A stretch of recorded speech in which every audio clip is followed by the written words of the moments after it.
Dear students, welcome to Learner'sworld. In this video, I am going to talk about previous year question paper analysis, Litmosphere, the world of literature, first semester, Calicut University, Common English. In our previous video, we discussed about short answer questions. In this video, we discussed paragraph questions and long essay. Answer the following questions in a paragraph, 5 marks each. അപ്പോൾ paragraph questions എന്ന് പറയുന്നത് 100 വേർഡ്സിനാണ് എഴുതാനുള്ളത്. ഒരു question 5 മാർക്കാണ് കിട്ടുന്നത്. അങ്ങനെ ceiling എന്ന് പറയുന്നത് 30 ആണ്. ലോങ് എസ്സേ എന്ന് പറയുന്നത് 200 വേർഡ്സിന് എഴുതാനുള്ളതാണ്. ഒരു ക്വസ്റ്റ്യന് 10 മാർക്കാണ് കിട്ടുന്നത്. According to Marian Moore, what are the possible ways to analyze one's interest in poetry? Marian Mooreൻ്റെ അഭിപ്രായത്തിൽ ഏതൊക്കെ രീതിയിലാണ് ഒരാളുടെ പോയട്രിയിലുള്ള ഇൻട്രസ്റ്റിനെ അനലൈസ് ചെയ്യാൻ കഴിയുക എന്നുള്ളതാണ് ക്വസ്റ്റ്യൻ. ഇത് പോയട്രി എന്ന് പറഞ്ഞിട്ടുള്ള മാരിയൻ മോറിൻ്റെ ആ ഒരു പോയത്തിൽ നിന്നുള്ള ഒരു ക്വസ്റ്റ്യനാണ്. Marianne Moore talks about the possible ways to analyse one's interest in poetry. At the same time she also warns against half poets or not able to write or appreciate genuine poetry. അപ്പോൾ Marianne Moore ഒരുപാട് പോസിബിളായിട്ടുള്ള രീതികൾ പറയുന്നുണ്ട് ഒരാളുടെ പോയട്രിയിലുള്ള interest analyse ചെയ്യാൻ വേണ്ടിയിട്ട്. അതേസമയം തന്നെ മാരിയൻ മോർ ഹാഫ് പോയിറ്റ്സിനെതിരെ വാൺ ചെയ്യുന്നുണ്ട് എന്നാണ് പറയുന്നത്. റീഡേഴ്സിന് ഹാഫ് പോയിറ്റ്സ് എന്താണ് ചെയ്യുന്നത്, അവർക്ക് ജെനുവിനായിട്ടുള്ള പോയട്രിനെ നല്ല രീതിയിൽ അപ്രീഷിയേറ്റ് ചെയ്യാനൊന്നും കഴിയാത്ത, അല്ലെങ്കിൽ ജെനുവിനായിട്ടുള്ള പോയട്രി എഴുതാൻ കഴിയാത്ത ഒരു കൂട്ടം ആളുകളാണ് ഹാഫ് പോയിറ്റ്സ് എന്ന് പറയുന്നത്. അപ്പോൾ അവർക്കെതിരെ വാൺ ചെയ്യുകൂടി ഈ ഒരു പോയത്തിലൂടെ ചെയ്യുന്നുണ്ട്. The poet wishes to find poets who create imaginary gardens with real toads in them. She says if you demand the raw material of poetry in all its rawness and that which is genuine, then you are interested in poetry. Poetry enables to admire the simplicity and variety in life. Next, write a note on Hercule Poirot. ഹെർക്യൂൾ പോയററ്റിനെ കുറിച്ചിട്ട് ഒരു not എഴുതാനാണ് പറഞ്ഞിട്ടുള്ളത്. ഇത് Agatha ക്രിസ്റ്റിയുടെ ഒരു ക്യാരക്ടറാണ് ഈ ഒരു ഹെർക്യൂൾ പോയററ്റ് എന്ന് പറയുന്നത്. അഗത ക്രിസ്റ്റിയുടെ ഒരു വർക്ക് ഉണ്ടല്ലോ, എക്സെപ്റ്റ് ഫ്രം ആൻ ഓട്ടോബയോഗ്രഫി, അതിൽ ഈ ഒരു ക്യാരക്ടറിനെ മെൻഷൻ ചെയ്യുന്നുണ്ട്. Hercule Poirot is a fictional detective created by British writer Agatha Christie. Poirot is one of Christie's most famous and long running characters, appearing 33 novels, 2 plays and 51 short stories. Agatha Christie wanted a detective different from Sherlock Holmes. An invention of her own, she decided to create a Belgian detective, a meticulous inspector, a tidy little man with some knowledge about crime. അപ്പോൾ ഹെർക്യൂൾ പോയററ്റ് എന്ന് പറയുന്നത് Agatha ക്രിസ്റ്റീൻ്റെ ഒരു fictional ക്യാരക്ടറാണ്, ഒരു ഡിറ്റക്റ്റീവാണ് എന്നാണ് പറയുന്നത്. Agatha ക്രിസ്റ്റീൻ്റെ ഒരുപാട് 33 നോവൽസിൽ, പ്ലേസിൽ, ഷോർട്ട് സ്റ്റോറീസിലൊക്കെ ഇത് ഈ ഒരു ക്യാരക്ടർ അപ്പിയർ ആയിട്ടുണ്ട് എന്നാണ് പറയുന്നത്. Okay, next, how does Mahfouz present the passing of time in half a day.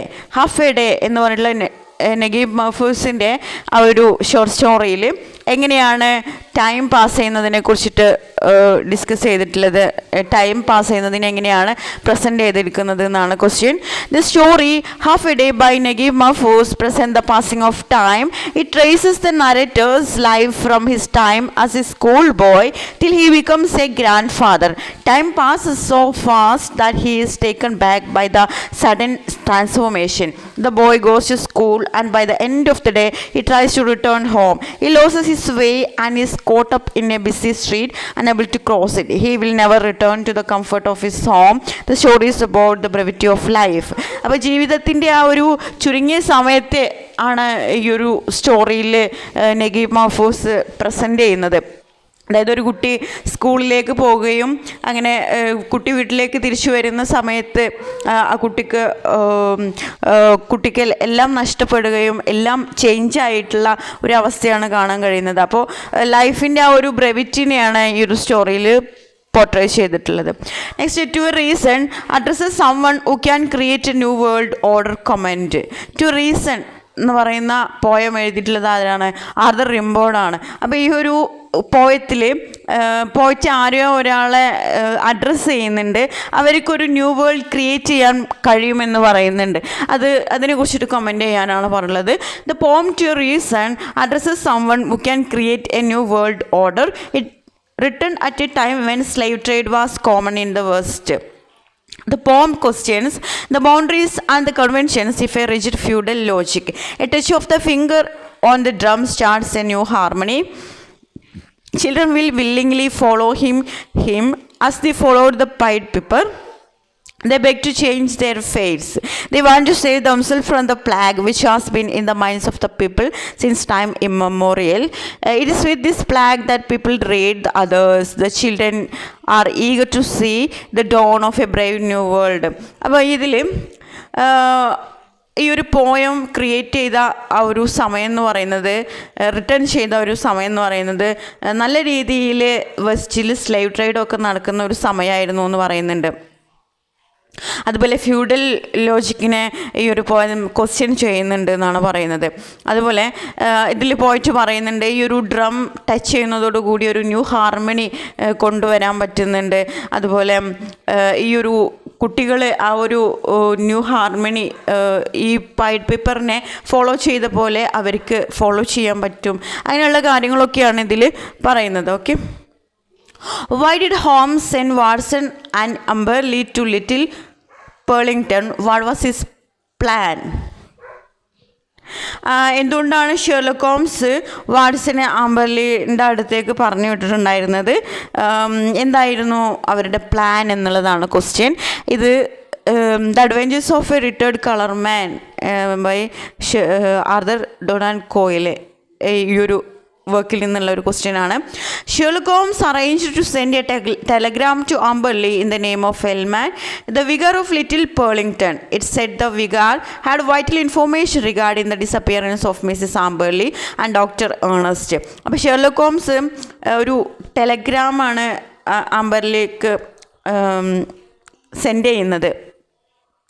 ഒരു എൽമാൻ എന്ന് പറഞ്ഞിട്ടുള്ള ഒരു പേരിലാണ് സെൻഡ് ചെയ്യുന്നത്. എൽമാൻ എന്ന് പറയുന്നത് പേർലിംഗ്ടണിലെ ഒരു വികാറായിരുന്നു എന്നാണ് പറയുന്നത്. It said the vicar had vital information regarding the disappearance of Mrs. Amberley and Dr. Ernest. അപ്പോൾ ഈ ഒരു ടെലഗ്രാമിൽ എന്താണ് പറയുന്നത്? അതായത് ഈ ഒരു മിസ്സിസ് ആംബർലിൻ്റെയും ഡോക്ടർ ഏണസ്റ്റിൻ്റെയും ഡിസപ്പിയറൻസിനെ കുറിച്ചിട്ടുള്ള ഒരു ഇൻഫോർമേഷനാണ് അതിൽ പറയുന്നത്. It helped Holmes to keep Amberley away from his house for some time to facilitate a thorough investigation. Holmes also discovered that the seats booked at the theatre was an alibi. Actually, the seats were not occupied on that night. It was an attempt on the part of Amberley to save himself from the case. അതായത് ആ സമയം Sherlock Holmes discover ചെയ്തിട്ടുണ്ടായിരുന്നു, അതായത് theatre book ചെയ്തിട്ടുണ്ടായിരുന്നു Mrs ആംബർലിനെ കാണാതായ ദിവസം.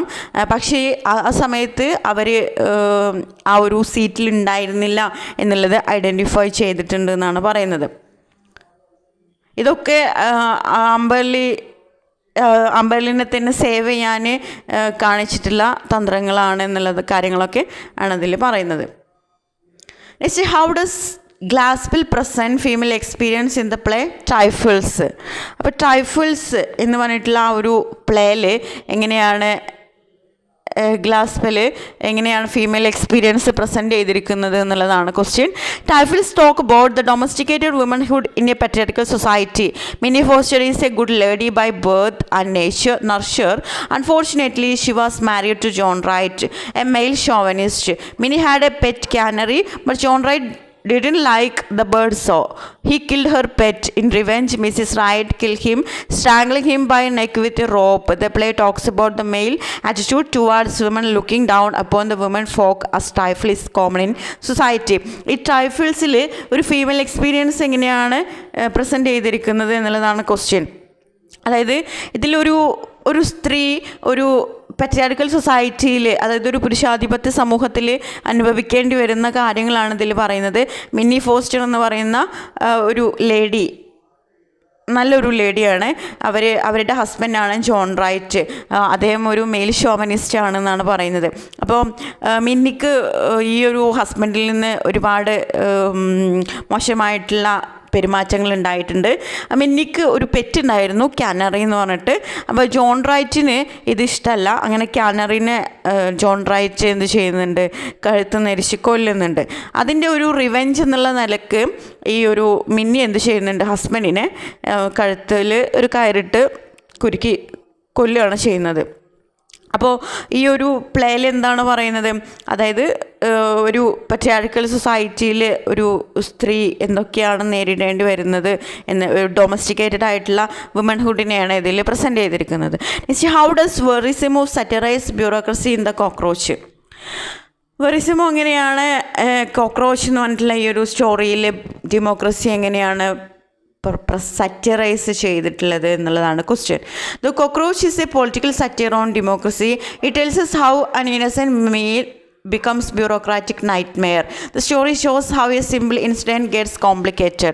It satirizes democracy as seen in some nations where all men are equal but some men are more equal. The story also shows how easily the responsibility shifts from one person to another in a bureaucracy. അപ്പോൾ ഈ ഒരു സ്റ്റോറിയിൽ ബ്യൂറോക്രസിനെ സറ്ററൈസ് ചെയ്യുന്നുണ്ട്.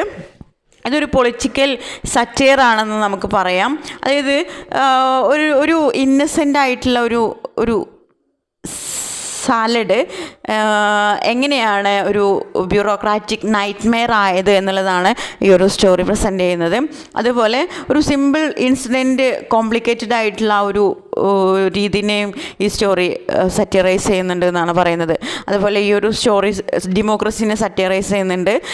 അതായത് ചില നേഷനുകളിലൊക്കെ all men are equal എന്ന് പറയും. പക്ഷെ അങ്ങനെയൊക്കെ ആണെങ്കിലും എല്ലാ മെന്നും ഈക്വൽ അല്ല, സം മെൻ ആർ ഈക്വൽ, അതാണ് അവിടെ നടക്കുന്നത് എന്നുള്ള രീതിയിൽ നമ്മുടെ വെറിസിമോ സറ്ററൈസ് ചെയ്യുന്നുണ്ട് എന്നാണ് പറയുന്നത്. ഓക്കെ, നെക്സ്റ്റ് എസ്സേ ക്വസ്റ്റ്യൻ ആണ്.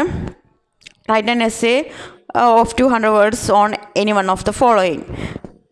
D.H. Lawrence, The Rocking Horse Winner is a story of greed and its destructive consequences. D.H. ലോറൻസിൻ്റെ സ്റ്റോറിയാണ് റോക്കിംഗ് ഹോഴ്സ് വിന്നർ. അത് ഗ്രീഡ്, അതുപോലെ ഈ ഗ്രീഡ് മൂലം ഉണ്ടാകുന്ന കോൺസിക്വൻസസ് ഇതിനെക്കുറിച്ചിട്ട് എക്സ്പ്ലെയിൻ ചെയ്യാനാണ് പറഞ്ഞിട്ടുള്ളത്. Next, consider thought fox as a poem about process of creative writing.